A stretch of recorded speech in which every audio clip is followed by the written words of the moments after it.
আসসালামু আলাইকুম everyone, welcome back. আশা করছি সবাই অনেক ভালো আছেন। তো আমার আজকের আয়োজনে রয়েছে চিকেন কেসাডিয়াসের রেসিপি। এটা বেসিক্যালি একটা মেক্সিকান ফুড আইটেম। এটা দেখতে যতটা মজাদার দেখাচ্ছে, খেতেও কিন্তু ঠিক ততটাই ইয়াম্মি। আর ঘরে তৈরি করলে বড় থেকে ছোটরা সবাই খুব আগ্রহ নিয়ে খাবে এটা। তো চলুন দেখে নিই এর প্রস্তুত প্রণালী।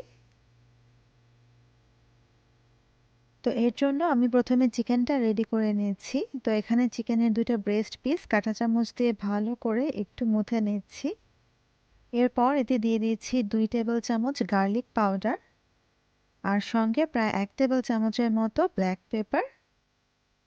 এখন এতে অ্যাড করে নিচ্ছি প্রায় ১ টিস্পুন রেড চিলি পাউডার, মানে শুকনো মরিচের গুঁড়ো, আর সঙ্গে স্বাদ মতো লবণ।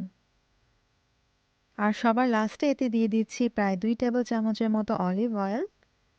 এই তো বাস হয়ে গেল। এখন জাস্ট সবকিছু একসঙ্গে মাখিয়ে নেওয়ার পালা। আর চিকেনটা মশলার সঙ্গে ভালো করে মাখিয়ে নিয়ে এটাকে আমি প্রায় ১৫ থেকে ৩০ মিনিটের জন্য একটা সাইডে রেখে দেব, যাতে করে মাংসটা ভালো করে ম্যারিনেট হয়। এখন আমি এটাকে একটা প্রিহিটেড এয়ার ফ্রায়ারে ফ্রাই করতে দিয়ে দিলাম।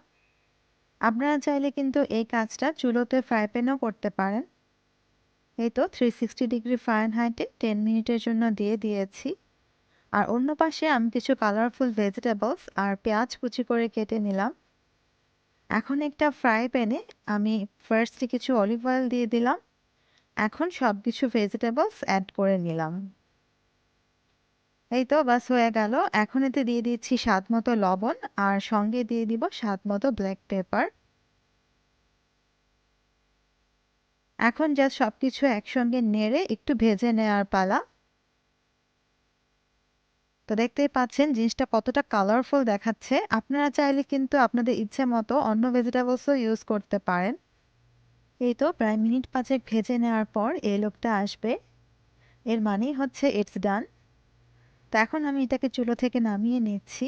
আর অন্য পাশে আমি আজকে এই কোয়াসেডেলাসটা বানানোর জন্য এই ফ্লাওয়ার টর্টিলাটা ইউজ করব। আপনারা চাইলে কিন্তু অন্য যে কোনো টাইপের টর্টিলা ইউজ করতে পারেন, এটা ডিপেন্ড করে যার যার টেস্টের ওপর। আর এখানে আমার চিকেনটাও গ্রিল হয়ে গেছে। এখন এটাকে আমি ইচ্ছে মতো শেপের টুকরো করে কেটে নিচ্ছি।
আজ আর না, আজকের মতো এখানেই বিদায় নিলাম।